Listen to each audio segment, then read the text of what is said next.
साल 2010 की शुरुआत हो रही है ग्रहण से, या यूं कहें कि पहले ही घंटे में ग्रहण नजर आएगा। चंद्रमा पर ग्रहण लगने वाला है और 268 साल में पहली बार है कि इस तरह से ग्रहण से शुरुआत हो रही है साल की, यानी कि 5 ग्रहण साल भर देखने को मिलेंगे। तो जो संयोग बन रहा है उसका क्या असर हो सकता है, क्या उपाय है, वो हम आपको बता रहे हैं। कन्या राशि पर असर, भक्ति लक्ष्मी की राशि है। साल में पड़ने वाले सभी सूर्य ग्रहण और शनि की 6.5 का प्रभाव विपरीत होगा। परंतु सबसे बड़ी बात है, इस राशि पर जो मंगल का ग्रह असर है पूरे वर्ष इस प्रकार चल रहा है कि पिछले जन्म के प्रभाव ज्यादा असर देंगे, इस जन्म के कर्म और भाग्य जो है आपको साथ नहीं दे पाएंगे। इसलिए इस राशि के लिए राहु गुरु की वजह से जो विपरीत प्रभाव है और जो ग्रहण के जो प्रतिकूल प्रभाव है उनका असर विशेष रूप से 20 मार्च तक जब शुक्र और गुरु अस्त होंगे, धन, व्यापारिक संबंधों में, प्रेम संबंधों में, स्वास्थ्य हेतु मधुमेह इत्यादि एवं नेत्र रोग जो हैं उनसे ज्यादा असर आएगा।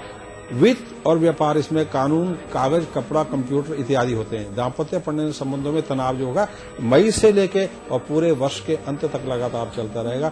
मई से वर्ष के अंत तक आपको दुर्घटना इत्यादि से भी बचना होगा। और इसमें 17 मई से 6 सितंबर के बीच में जीवन साथी से तनाव यानी संबंध विच्छेद की संभावना बनी होगी। मंगल और शनि की ग्रह स्थिति के कारण इस स्थिति कगार पर आ सकती है। 6 सितंबर से लेकर 3 नवंबर के मध्य माता पिता के स्वास्थ्य का ध्यान रखना होगा। वो है ब्लड प्रेशर, यूरिक एसिड इत्यादि। कागज, कपड़ा, तकनीकी, मीडिया, पर्यटन, वित्त और कानून से जुड़े लोग विशेष रूप से प्रभावित होंगे। उपाय क्या होगा कन्या राशि के लिए? जी, जीवन में जो राशियां हैं वो अपना प्रभाव खट्टा मीठा छोड़ती हैं, लेकिन अगर स्कंद पुराण के मार्कंड ऋषि के अनुसार उनके उपाय कर लिए जाएं तो निश्चित है वो राशियां आपको कुप्रभाव ना डाल करके सदप्रभाव देती हैं। जैसे आप घर में रात रानी का पौधा लगा लें या नारी जात का सम्मान करें, नवरात्र में कन्याओं का पूजन करें और कन्याओं को जब पूजन करें तो कन्या को साक्षात भगवती विद्या समस्ता तब देवी भेदा, भगवती ही मान करके उनका पूजन करें। और पति पत्नी के आपस में जो संबंध है वो प्रेम से बात करें, ऊंची बात में बात ना करें, क्योंकि ये शुक्रवार से शुरू हो रहा, शुक्रवार को वर्ष समाप्त हो रहा है। इसलिए पति पत्नी के बीच में वार्तालाप का संबंध मधुर होना चाहिए। प्रातः काल उठें, डार्लिंग, हनी, ये देवी आप कैसी हैं, हे पतिदेव, अगर इस वार्ता से मीठा मीठा बोलकर चलेंगे तो निश्चित है।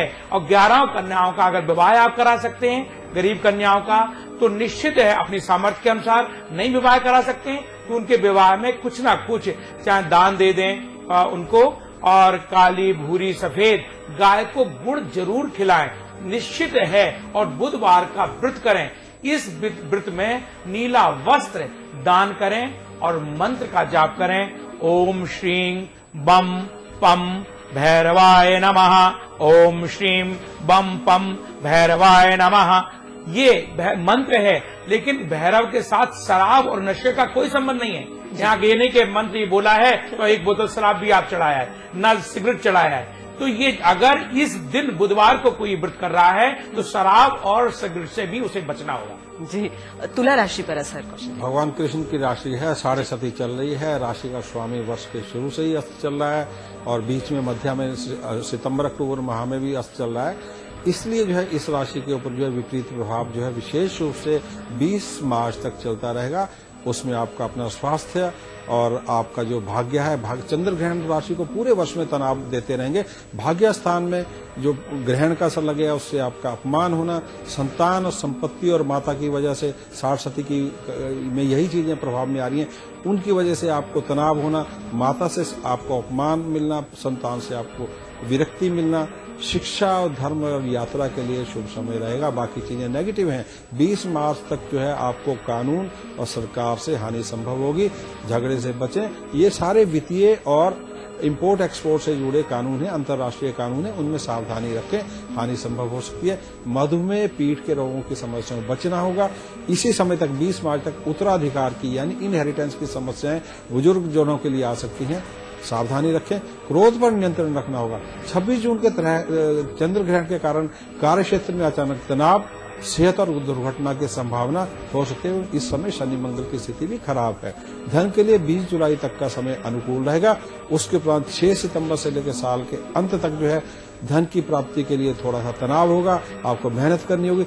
दिसंबर में विवाह और प्रेम संबंध में सुधार होगे, शक्ति का संचार होगा। स्वामी जी उपाय जी, उपायों में एक बात बता दूं आपको, समय का, शक्ति का, संपत्ति का आप सदुपयोग करें और बड़े बुजुर्गों का आदर करें। इसके बाद आप चमेली या मोगरे का 21-21 पौधे गमलों में लगा करके किसी मंदिर में दान दे दें, घर में आप लगा लें। और रविवार का व्रत रखें, प्रातः काल सूर्य को अर्घ्य दें और धरती को प्रणाम करें और लिखें ओम सूर्याय नमः, ओम दिवाकराय नमः, ओम भास्कराय नमः। ये मंत्र ऐसे अर्घ देते हुए आप मंत्र छोड़ेंगे। तीनों मंत्रों को सूर्याय नमः, दिवाकराय नमः, भास्कराय नमः इस तरह से अर्घ दें और पशुओं को हरा चारा खिलाएं। नारी जात का सम्मान करना इस राशि के लिए बहुत ही जरूरी है। अगर सम्मान नहीं किया तो ये भयंकर कठिनाइयों का सामना कर सकते हैं। और गरीबों का गेहूं और आटा दान करें।